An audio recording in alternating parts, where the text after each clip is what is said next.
Saudara saya bilang lagi dari awal. Seperti dari awal. Keluarga ini, keluarga yang menyendiri, yang berdiam diri, tidak mau terkenal. Dia ketemu dengan malaikat pun tidak ada orang yang tahu. Orang cuma menyangka, oh mungkin dia ketemu dengan malaikat. Tapi mereka berdua tidak cerita kemana-mana. Apalagi Sakaria, karena Tuhan tutup mulutnya.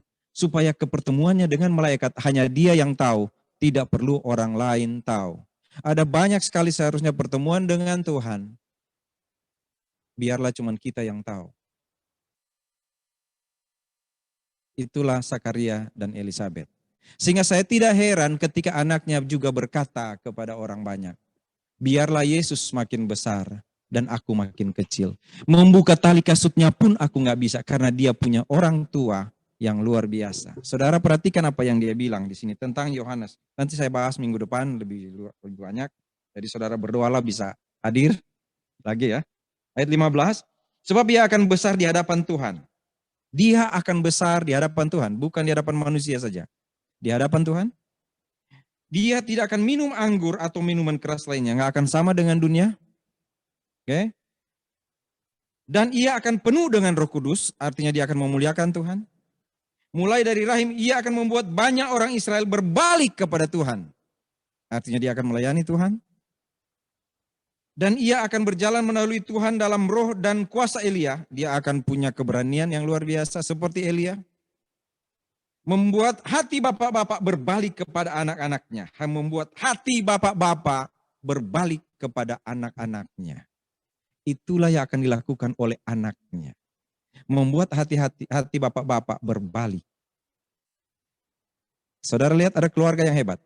Sakaria, Elisabet. Lalu anaknya lahir. Dan anaknya ini, saudara, saya selalu berpikir tentang Yohanes yang saya bilang. Atau tentang Elisabet dan Sakaria, yaitu ketika mereka menikmati anaknya. Lalu anak itu dewasa. Sakaria bilang, anakku, enggak ada di Alkitab, saya saja yang berimajinasi. Anakku, engkau tahu, kita ini keturunan imam. Jadi engkau harus melaksanakan tugas sebagai imam ganti papa. Ganti papa. Ganti mama dan papa. Engkau harus bersama-sama dengan kelompok Abia. Engkau harus sama-sama dengan kelompok-kelompok ini untuk melayani Tuhan. Pada waktu mungkin Sakaria bilang seperti itu, dia teringat apa kata Tuhan di sini. Dia akan berjalan mendahului Tuhan. Tapi Sakaria tidak tahu apa yang akan dibuat oleh Yohanes. Setelah Yohanes cukup umur untuk melayani Tuhan, sekitar umur 30 tahun, dia mulai berbuat sesuatu yang berbeda dengan yang Sakaria inginkan. Yaitu dia memakai baju berbulu onta dan makan madu hutan dan tinggal di padang gurun sambil berkhotbah di padang gurun. Yohanes tidak berkhotbah di mimbar seperti saya, tapi dia berkhotbah di padang gurun. Padahal papanya adalah seorang imam yang pernah mendapat tugas melayani Tuhan dan bertemu dengan malaikat. Kenapa Yohanes harus ke padang gurun? Kenapa Yohanes makan madu saja? Baju dari seperti Elia. Kenapa Pak Sony mesti kemarin pakai jas saya malah harus di laundry, harus pakai apalah. Kenapa Yohanes memakai baju bulu onta? Kenapa dia tinggal di padang gurun? Kenapa dia tidak menikmati jabatan dari papanya? Kenapa Yohanes?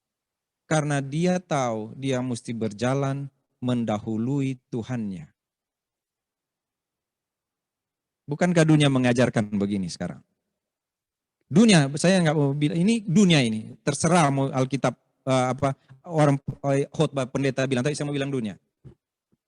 Karena kita melayani raja yang besar, maka pendeta-pendeta, maka hamba Tuhan itu harus hidup menunjukkan sikap sebagai anak-anak raja. Perlente? Punya segala sesuatu. Kenapa? Karena melayani raja yang besar. Saudara lihat Yohanes? Yesus itu lahir di kandang.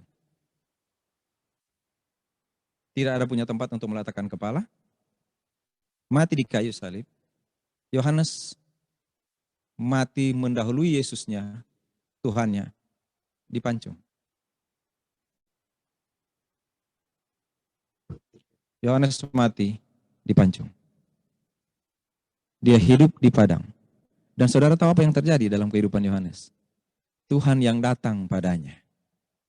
Tuhan datang pada Sakaria. Pada waktu Sakaria berdoa dan melayani Tuhan di Mesbah, Yohanes sedang melayani Tuhan di padang, di sungai Yordan, membaptis orang dan Tuhannya datang padanya.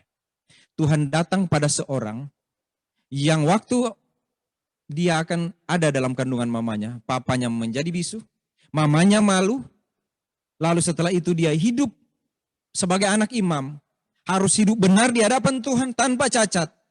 Dan setelah itu dia tinggal di padang gurun dan Tuhan datang padanya. Apakah Tuhan panggil Yohanes datang ke sini engkau? Tidak. Tuhan datang pada Yohanes di padang gurun. Saudara, itulah pelayanan. Itulah yang harus diingat menjelang hari raya Natal.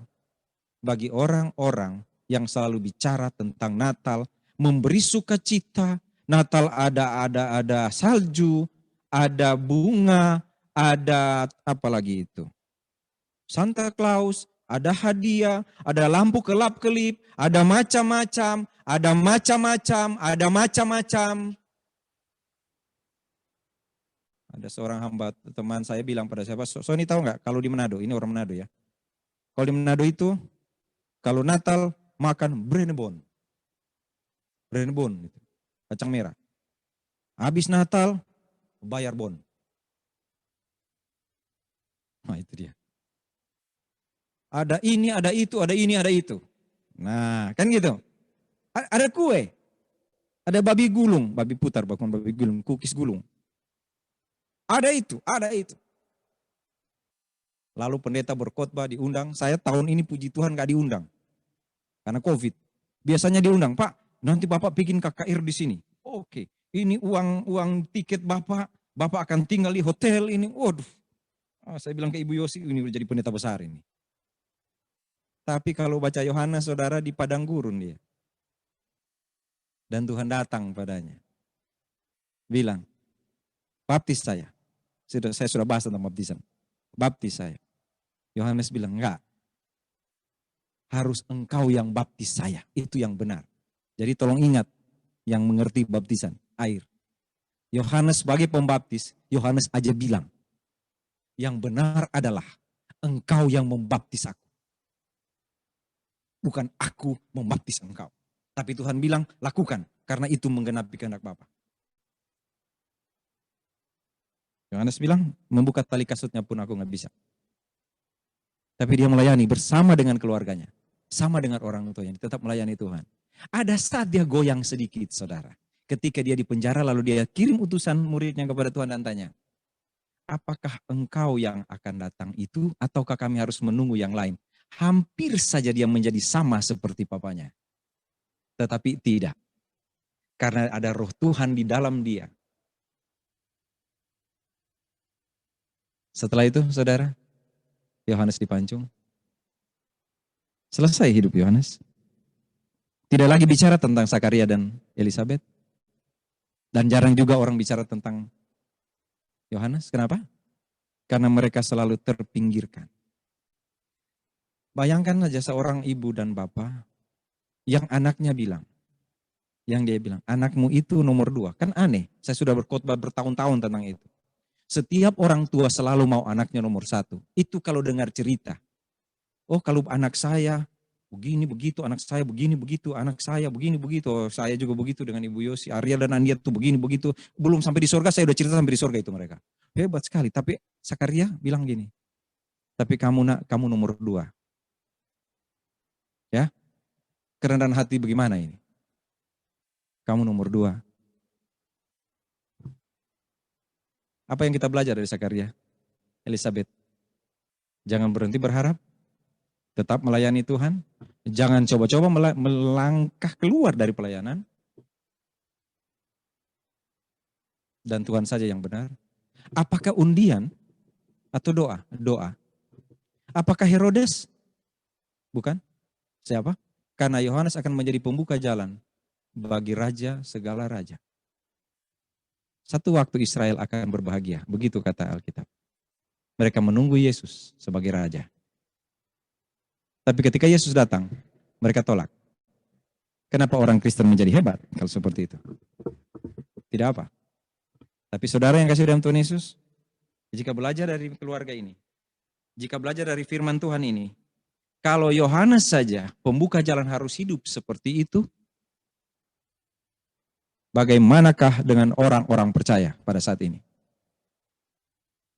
Kalau Yohanes sebagai pembuka jalan untuk kerajaan sorga, yang berkhotbah bertobatlah kerajaan surga sudah dekat.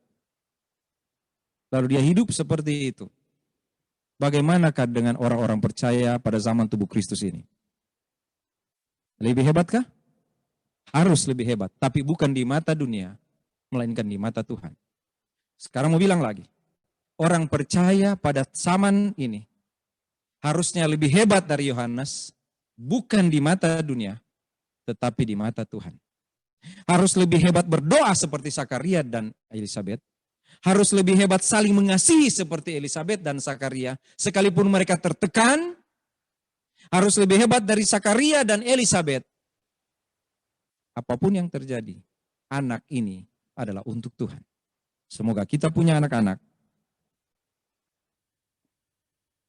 yang harus tahu bahwa mereka juga untuk Tuhan. Ketika kita menjadi teladan bagi mereka. Karena Tuhan akan membuat bapak-bapak, hati bapak-bapak berbalik pada anak-anaknya, anak-anak berbalik kepada bapaknya. Israel yang rusak itu berbalik kepada Tuhan, dan setiap orang yang percaya tidak binasa, melainkan berhidup yang kekal. Mari kita berdoa.